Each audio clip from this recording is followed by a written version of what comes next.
शहर के एक कोने में जहां गगनचुंबी इमारतें आसमान को चूमती थीं, उन्हीं के साए में एक गंदी बस्ती बसी थी। वहां एक 10 साल का लड़का बादल और उसकी 6 साल की बहन बिजली रहते थे। उनके माता पिता एक निर्माणाधीन इमारत की दुर्घटना में चल बसे थे।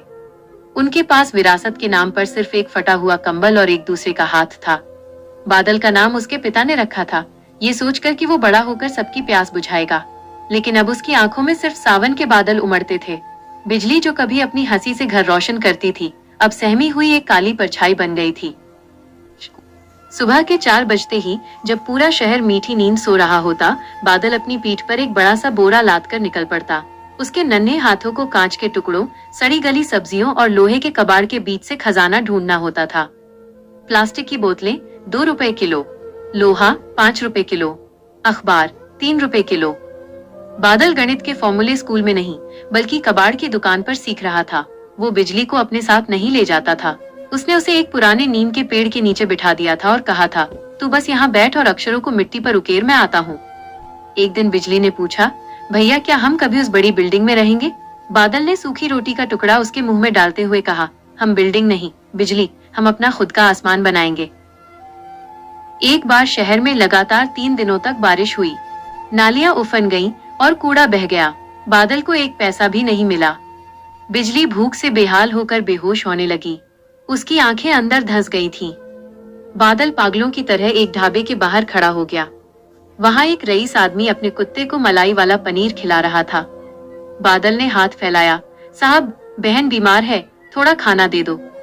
उस आदमी ने उसे दुत्कार दिया, हटो यहाँ से, सुबह सुबह मनहूसियत फैला रहे हो। बादल को उस दिन पहली बार गुस्सा आया। उसने पास की दुकान से एक सेब उठाया और भागने लगा। दुकानदार ने उसे पकड़ लिया और सड़क पर सरेआम पीटा। लोगों ने तमाशा देखा। किसी ने नहीं पूछा कि बच्चा क्यों भाग रहा था। जब वो लहूलुहान होकर वापस आया तो उसके हाथ में वो कुचला हुआ सेब अब भी था। उसने वो बिजली को खिलाया और खुद पूरी रात दर्द से कराहता रहा। बस्ती के पास एक रिटायर्ड हेडमास्टर रहते थे, जिन्हें लोग मास्टर जी कहते थे। उन्होंने कई दिनों से इन बच्चों को संघर्ष करते देखा था। एक शाम उन्होंने बादल को बुलाया और पूछा, तुम पढ़ते क्यों नहीं? बादल की आंखों में स्वाभिमान था। उसने कहा, पढ़ूंगा तो बहन भूखी मर जाएगी। मास्टर जी ने मुस्कुराकर कहा, तुम सुबह काम करो, शाम को मेरे पास आओ, मैं तुम्हें और बिजली को पढ़ाऊंगा और बदले में तुम्हें मेरी बगिया की सफाई करनी होगी। बादल को पहली बार लगा कि दुनिया में केवल कांटे ही नहीं, फूल भी हैं। मास्टर जी ने उन्हें केवल अक्षर नहीं सिखाए, बल्कि उन्हें आत्मसम्मान सिखाया। जैसे जैसे बादल बड़ा हुआ, उसकी समझ बढ़ने लगी। उसने दिन में कुली का काम शुरू किया और रात को लालटेन की रोशनी में पढ़ता रहा। बिजली अब 12 साल की हो गई थी और वह बहुत मेधावी थी। लेकिन समाज अनाथों को आसानी से जीने नहीं देता। पड़ोस के कुछ गुंडों की नजर बिजली पर थी। वे उसे डराते धमकाते। एक रात उन्होंने उनकी झुग्गी को आग लगा दी। बादल ने अपनी जान पर खेलकर बिजली को तो बचा लिया, लेकिन उनकी सालों की मेहनत, उनकी किताबें और मास्टर जी के दिए हुए नोट्स सब जलकर राख हो गए।